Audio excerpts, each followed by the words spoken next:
I guess it was destiny that brought me to the cemetery. My father passed away, he had his final days, and now he rests in his grave. If only I had a dad to show me these mistakes I've made, to show me the right way, the right path to take in this life that I've made. There's no formula, no routine, no instruction manual how to cope with death. Growing up, it's not talked about much. When I was 9, my father passed away, and I'm on a bit of a mission to discover who he is. I was hoping that there'd be some flowers here or something. I feel like he's at a party or some kind of social function and everyone's dressed to the nines and got like flash colours on and clothes, and he's kind of just sitting there playing. My name is Chris McMurray. Since the age of 17, I've been suffering from mental illnesses, and I'm also a poet.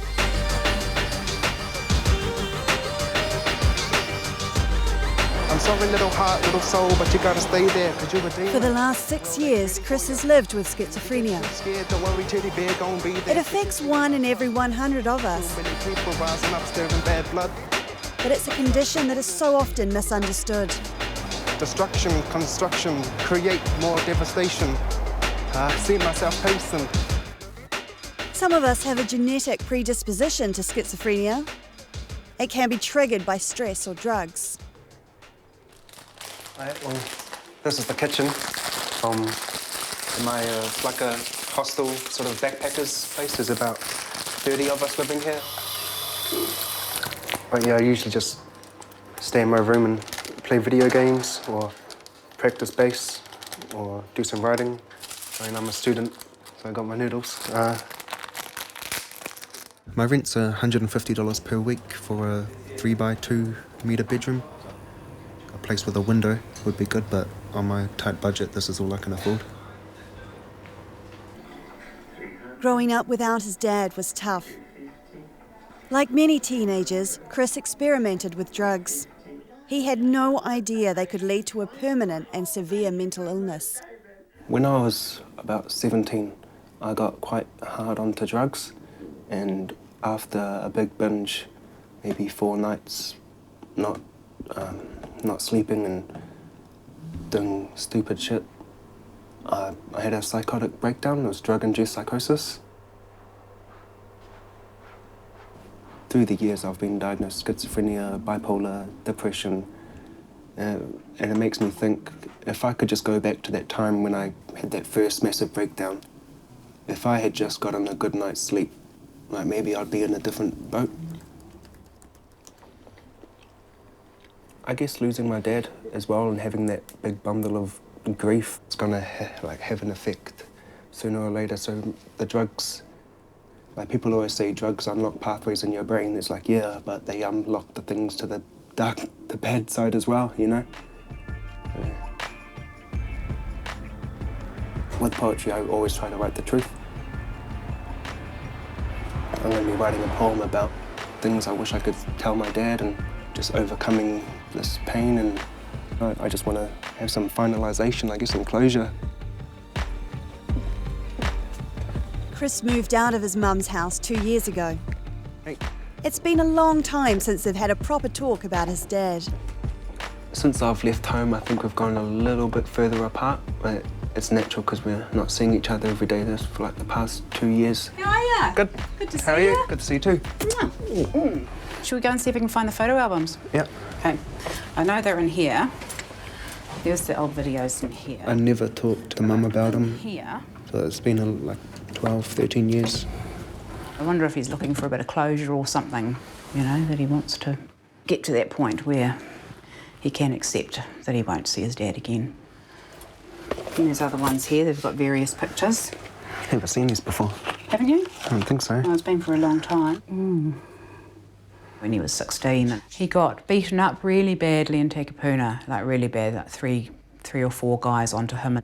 He got kicked in the head several times, and it was a week after that. He was just a mess. Psychiatrist said that he was the worst they'd ever seen anyone his age being, and he was just off the planet.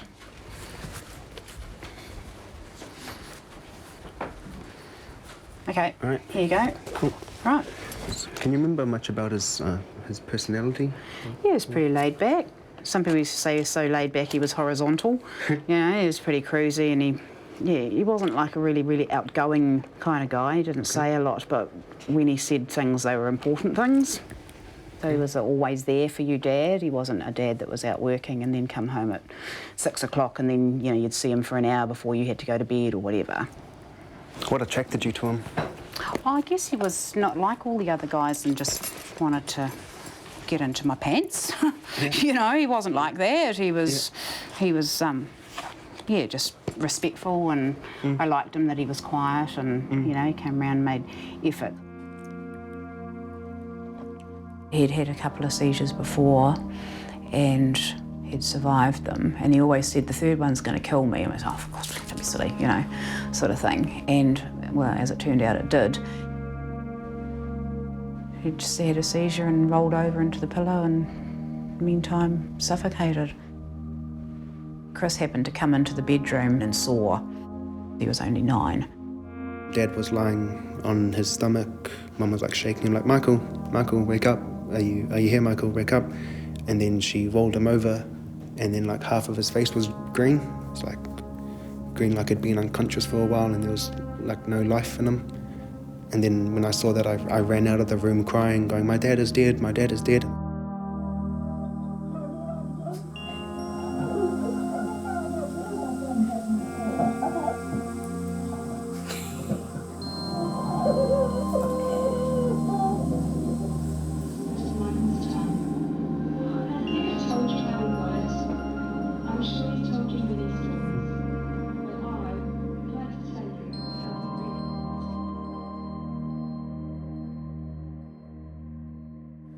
Everything seems normal, like it never happened. And then when we start talking about him, and it just all comes back, you know. Yeah, I just want to find more out about him and get over these tears, I guess. Every doctor you go to, one of their first questions is, do you have thoughts of self-harm? It pisses me off just hearing that, you know, it's like, no. No, I don't, yeah. And it's just annoying. It may make me a little bit depressed, but like not in the long run, you know. Yeah. It makes me a little bit teary-eyed, but that's nothing in comparison to what I'll gain from it. I do have concern that it may tip him off somewhere, and I don't know whether it would head him up to a manic state or to depression, you know, just because it could just become too sad, maybe. I don't know, you know, that will be, I think it's probably a time will tell, but I would worry that he may get lost somewhere.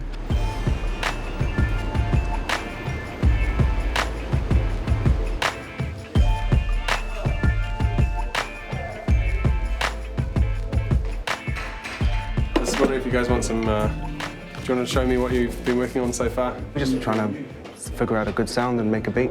Really. Yeah. So you're working on a new beat? Yeah, I don't really know how to make a beat with the drums because I'm not a drummer. This is mains. I'm doing the certificate in foundation sound and music. Hopefully that'll lead into production or development or studio work as my main career. Because with my poetry, I can't really have that as like the mainstream thing that people will download and pay to listen to. So I've got to learn how to make the beats. Use the same content of my poetry, but have a beat over and have a flow, have a rhythm, a bit more easy listening. Shall we record that? Yeah. Record that. Ring. With freestyle, I say a sentence, I don't know what that sentence is going to be, could be anything. It's weird, like I just kind of blurt out something and then my next sentence kind of has to follow up with that to carry on the story. So I'll maybe blurt out a random sentence and then my next sentence will be something relative to that first one. From there, maybe a little like verse will start building. Freestyle, okay, easy peasy. Trying to figure out everything going on in my life, what's right, what's wrong. I see no differences, everybody seems to be the same. Changing faces all the same, I can't figure out the reason. With my mental health, I don't need to tell people about it because they don't pick up on it. You know, usually I'll just be sitting in class doing my usual thing, quiet, working, studying. It's like I can be quite normal without having to tell people. Handed me my sack. I can't help but wonder why I had to turn to rap. My voice get echoed by the streets. I see myself convulsing, lightnings and potions. I see myself convulsing in the street. I think the people that are afraid of mental illness are just a bit ignorant about what it is. Like, they only seen stuff in movies. People think it's always violent, or you're always gonna hurt them, or you're gonna hurt yourself, or you see demons and you think God's talking to you, you think you hear voices that are telling you to do evil things. Where do I come from, or where do I belong? I was on olanzapine for about 3 to 4 years, on and off. I stopped taking it. All it did is just make you tired, make you sedated, and I think that's all that it did to stopping from going manic.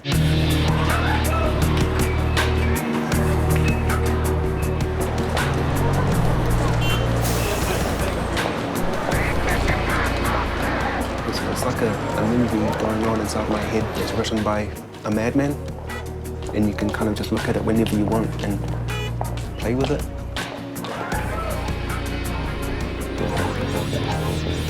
I find that in places where there's more stimulation and I'm feeling more excited, there's more chances that little funny symptoms will pop up. A lot of the time when I'm out in public, I sometimes hear people like across the road might say something and I think it's relevant to me somehow.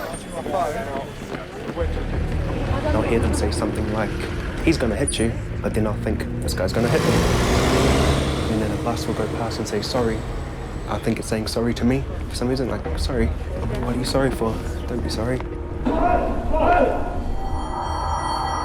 Being egocentric is a big part of mental illness, like relating everything to yourself and taking everything that means me, I'm the center of the world. Try to resist the temptation of falling into that manic, hyper state. Sometimes I'll be just sleeping, lying in bed, and I'll start drifting off, and I'll hear voices saying, I'm your dad, I'm your father. And it's like, nah, I don't think I've ever really heard him. I'd recognize his voice if I had.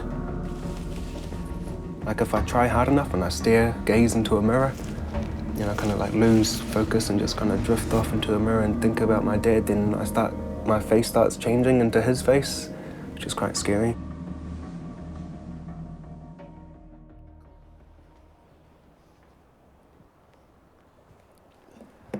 Going through this, doing what I'm doing, there's interviews and writing poetry, I think that's going to help a lot with the grief, which in turn is going to help with the mental illness. I'm in a phase in my life where it's time to buckle down and do the hard yards and become that man that I'm meant to be. Finding out who he is, it just makes me feel like I'm a bit more secure in who I am and where I come from.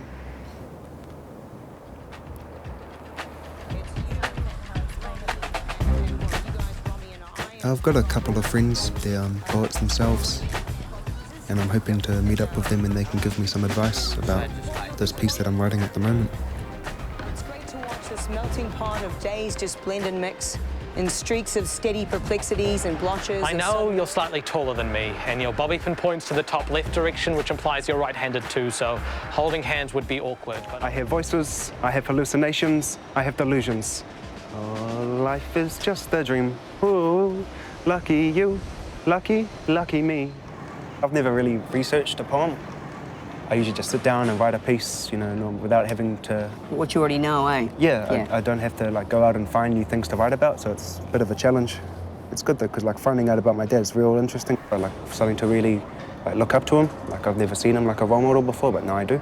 That's really cool. Are you sort of afraid of romanticising his memory? Because it might be too easy to just say he's an awesome person. Yeah. You don't want to, romanticise or make him out to be a hero, but just to know him as he was, or as a person, And it's just because I don't know him, that's the whole part of this thing, is to find out who he was, and it's going to help out writing this piece. So I've been trying to get in contact with my grandparents. I'll be ringing them today. I had to text my mum this morning and ask what my grandmother's name was. Her first name, yeah. Right, it's been a while. Yeah, it's been a while. So apparently she's quite hostile. Chris hasn't seen or talked to his grandparents since his father's funeral. His mother never really got along with them, and contact stopped directly after his dad died. It would be good to see my grandparents just because they're the closest connection to my dad. And also just to get to know them. Hello? Hi, this is Chris McMurray, your grandson. Oh yeah, hi, hello. How are you? Okay, good. I was just wondering if maybe sometime in the next couple of weeks we'd be able to meet up. What was the is there a problem, is there? No, it's just I've been trying to find out more about my dad and who he was, so I'd kind of like to come talk to you about him, just get some kind of information about who he was as a child and stuff like that. And I'd like to see you guys as well. I mean, I haven't seen you in so long. It would be good to kind of catch up. Well, don't worry about that. Give me a ring maybe next week sometime, because we're going to be busy this coming weekend. Okay. So maybe if you give me a week, at least a week anyway, to get over this weekend, so... Okay, sure. I'm a bit disappointed with how that went. It seemed like a business meeting, or just like a casual kind of talk, and she didn't care much of it, so it makes me not want to really see them anymore.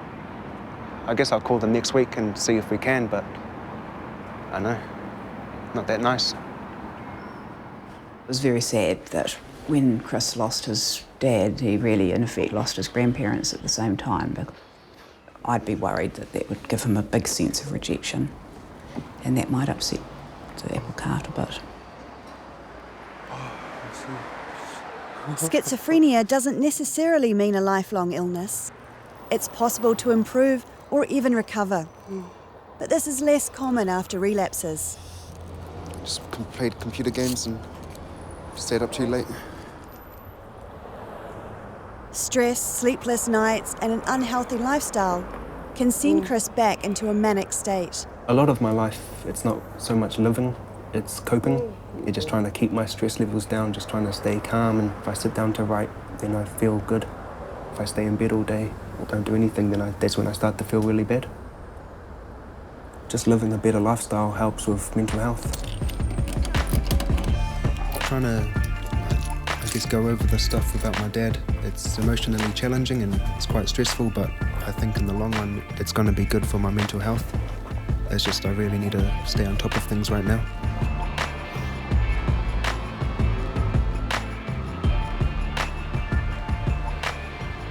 We went to a Seventh-day Adventist church. Well, Richie was a pastor, and I want to talk with him because he had a really close relationship with my dad. Good to see you again. Good to see you too. It's been too long. Okay, well, it's a few years since we were in here. Yeah. I remember the kitchen used to be straight through there. They've expanded this out. I remember we had a cake display, but it was all shaving cream cakes. And I was going to be cheeky and went up to get a bit of icing and got the big shaving cream in my mouth. That's a good seat. Yeah. So basically got in contact with you just so I could find out more about my dad.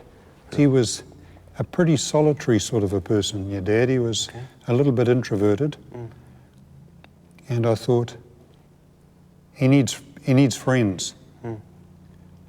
So I persuaded him to come along to church and play his guitar, and he did.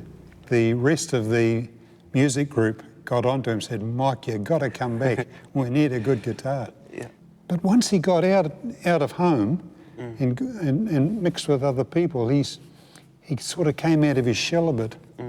When I was 16, I left school and got quite heavy into drugs, and that led to a massive psychotic episode. As you know, when you're on drugs, the only thing that matters is drugs. Any addiction just takes your eyes off everything else. From my own experience, I was 20 when I went through cold turkey. What really helps is when you have a good, close circle of friends who are there for you, and you know that they understand what your situation is. That stabilises people.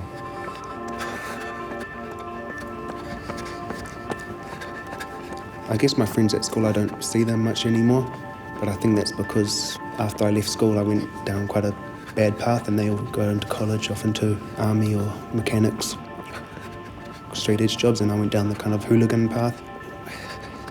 I guess it was peer pressure and rebelling. I left school, then I left home, and I was with my friends, and we were just partying and drinking, and it got like worse and worse. I do regret it. Like at the end of the day, I've got nothing to show for it now, you know, except madness, a waste of life.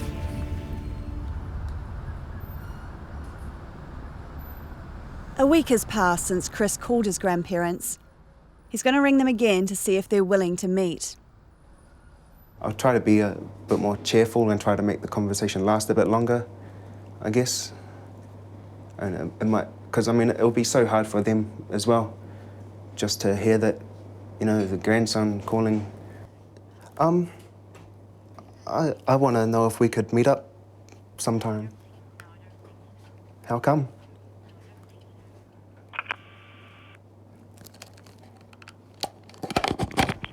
Well, that was, you have to hold my tongue from some of the, I was almost going to ring her back and just scream at her. To hold my tongue. She was just basically told me to go away and didn't want to talk to me. I'm sorry, little heart, little soul, but you gotta stay there, cause you're a demon. World ain't ready for you. And if you get too scared, don't worry, teddy bear gon' be there to give you a nice hug. Too many people rising up, stirring bad blood. Blood starts to boil, the anger comes out. When I'm feeling bad, I start rapping. If you've got a lot of crap going on in your head and don't really want it there, just puts it to the side and I can just kind of focus and get a bit of confidence back. It looks like I'm crazy, like because I'm just walking, kind of like talking to myself, and it feels hard because I don't have that that privacy that I want, but I also want to be able to do it when I'm out and about. How am I to figure out these relationships that I never had? Trying to figure out growing up without a dad. Half a lie he'd left when I was 9. So I got my map planned out, the blueprints there I just need to find. I'm just another medical patient facing Satan. Got no relations, but hey, I'm trying to make them. How am I to figure out this world? Is it all just magic? Thinking about these potions, these formulas, these physical actions, this chemical biology in my head telling me to keep on rapping.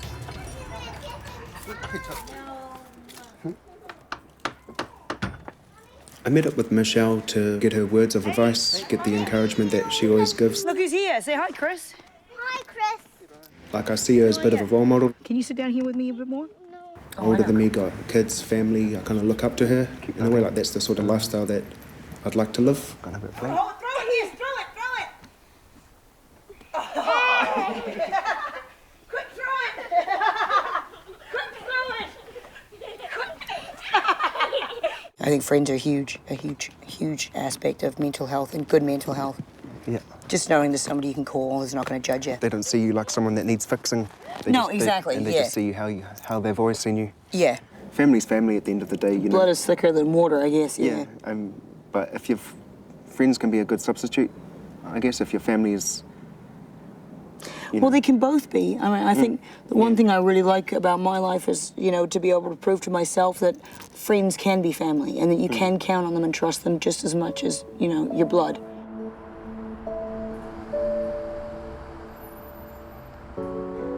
I've decided not to search out any more family. I don't think I need to talk to anybody about anything else to write about my dad. Not having a big family, it's not the best for mental health, but I've got a lot of friends that are there to support me and help me in that matters. I think I'm ready to share my poetry now.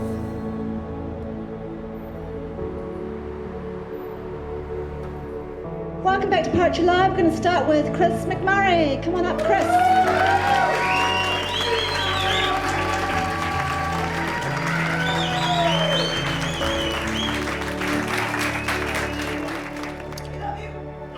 This is a poem I wrote for my dad.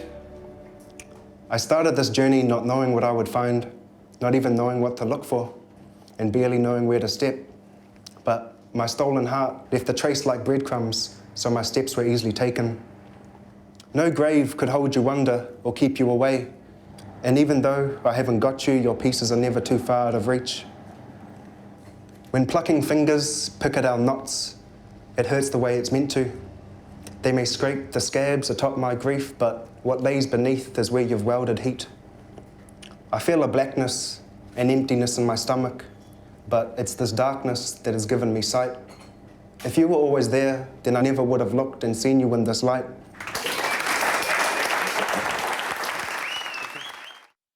A lot of the psychiatrists and doctors I see, they say, if you've got mental illnesses, like you're hearing voices, you're hallucinating, if they're only a problem if they're causing you harm, only if they're a problem, that's when we should help.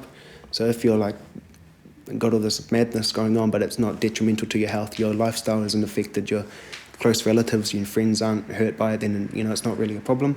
So I see that's where I'm heading, is that these things that are happening aren't a problem, you know, they're more just something that's happening, and it's my choice whether they're good or bad.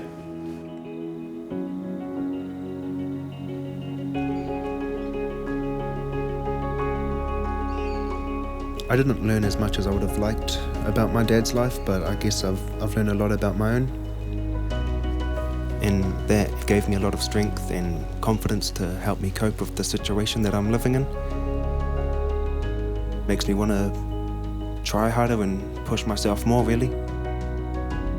I'm sure my dad would have been proud of me.